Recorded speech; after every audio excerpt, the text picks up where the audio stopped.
Welcome to This Explainer. Today, we're tackling a really fascinating puzzle, which is how economists, politicians, and researchers actually go about measuring a population's standard of living.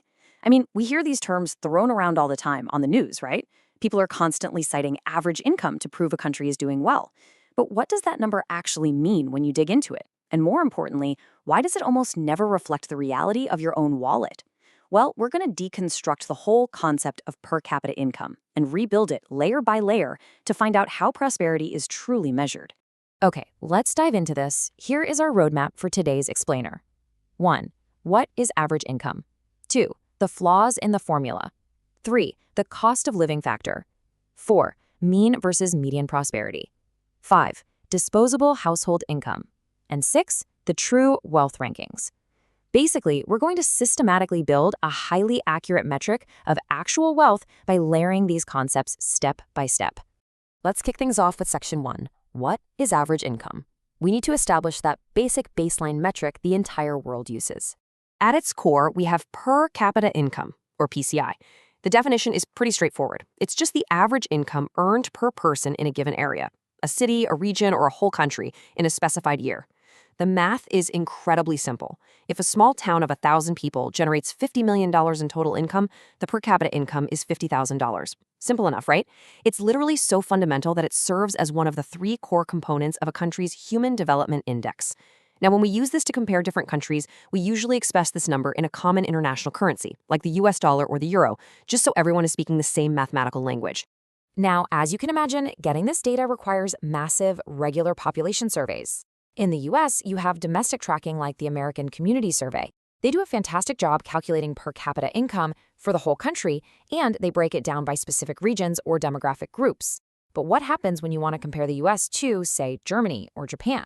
Historically, comparing across international borders was just incredibly chaotic because methodologies and data quality varied wildly from nation to nation. To solve this, the OECD stepped in. Since the 1990s, they've conducted regular surveys across their 38 member countries using a highly standardized methodology. It essentially brought order to all that global data. So we've got our baseline. That brings us to Section 2, the flaws in the formula. Yes, PCI gives us an average, but it harbors some severe blind spots. The first massive flaw is inflation. Look, if you're comparing per capita income over time, a rising average income doesn't mean much if inflation is simultaneously eating away at the value of that money. Think about the math. If your per capita income grows by 5% this year, you might feel pretty rich. But if inflation spiked by 7% at the exact same time, your true prosperity just shrank. You're holding more dollars, but those dollars actually buy less. So without mathematically adjusting for inflation to find the real wage, raw income figures are going to aggressively overstate actual economic growth. Next up, we have the huge blind spot of non-monetary activity. The basic PCI equation completely ignores economic activities that don't involve a formal cash transaction. Think about full-time childcare provided by a grandparent, community crop sharing, or localized bartering. In many regions around the globe, this is a huge portion of how people actually survive and thrive. Yet the standard metric counts all that immense value as absolute zero. It totally misses the invisible safety nets that keep local economies afloat. Plus, just earning the money is really only half the battle. Raw per capita income completely fails to consider whether that income is actually being invested into things that improve an area's long-term development. Is the wealth being channeled into health, education, or infrastructure? The raw number literally won't tell you. You can live in a region with sky-high per capita income, but if the local infrastructure is crumbling and public health is failing, your actual standard of living is heavily compromised. Raw wealth simply does not automatically equal human development. Okay, those are the domestic structural flaws, but let's look globally. Section 3, the cost of living factor. So the crucial point here is that a dollar absolutely does not buy the same amount of bread everywhere in the world. To fix this distortion, economists use an adjustment called purchasing power parity, or PPP. You might know the famous Big Mac index from The Economist, the idea that the exact same burger costs wildly different amounts in New York versus New Delhi. Well, PPP neutralizes those cost of living differences. When we want to compare living standards between countries, this adjustment grounds an abstract economic number into the reality of what citizens can actually afford at their local grocery store. It levels the playing field. But even with purchasing power accounted for, we still have to look at how the pie is divided. Let's move to Section 4, mean versus median prosperity. And this brilliantly illustrates the danger of using a simple average, or the mean value. Let's use a classic analogy. Imagine 10 middle-class friends sitting in a bar. Their mean average income is $50,000. Suddenly, a billionaire walks in. Boom. The new mean per capita income of that room is now over $90 million.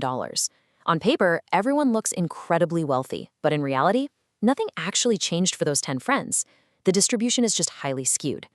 This is exactly why economists prefer the median income. The median is the exact middle. It divides the population exactly in half. In our bar scenario, the median barely moves when the billionaire walks in. It remains largely uninfluenced by outliers, which makes it a far more honest metric for measuring the actual prosperity of everyday people. We are getting so much closer to a perfect metric now. In Section 5, Disposable Household Income, we move from individual metrics to household metrics. Because ultimately, we don't just want to know what a household earns, we want to know what they actually have at their disposal. Step 1 is to take every form of cash income, salaries, pensions, investments, and combine it with government transfers. Crucially, this includes what we call social transfers in kind. That's the real monetary value of publicly provided healthcare and education, which dramatically offsets a family's living costs. Then, step 2, we subtract taxes and mandatory contributions. What's left is the net or disposable household income. This is the truest indicator of a resident's day-to-day purchasing power and material well-being.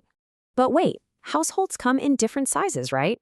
A family of 4 doesn't actually need 4 times the income of a single person to maintain the exact same standard of living. To account for this, economists calculate what's called equivalized income. Here is how that math works. If a family of 4 has a household income of $100,000, we don't divide it by 4.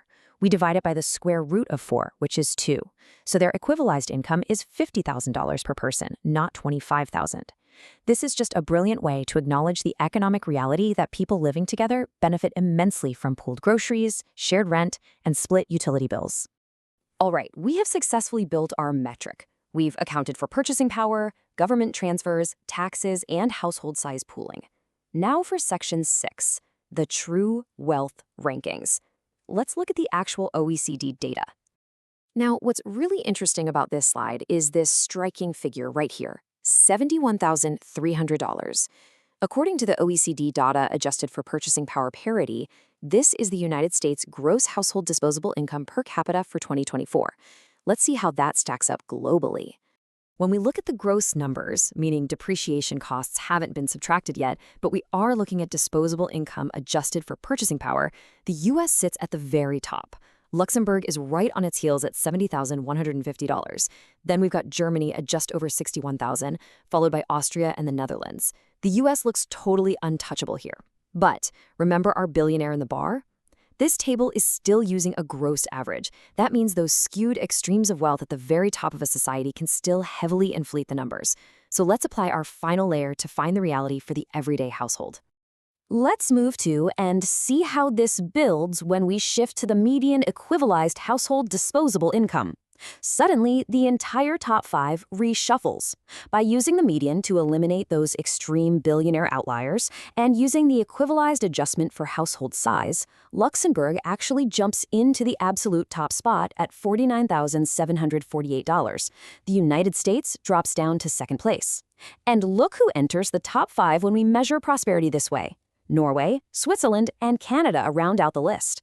This tells a much more accurate story of what the middle-of-the-road household actually experiences after taxes and free government services are factored in. It's honestly incredible how much a statistic can change when you just peel back the layers and look at the actual math and methodology behind it. Raw numbers rarely tell the whole truth, which leaves us with a final thought to consider today. How would your own household income look if it were strictly adjusted for the non-monetary activities you participate in and the true local purchasing power of your neighborhood? The real narrative of our economies is always found far beyond surface-level statistics. Thank you so much for joining me for this explainer, and keep questioning the data.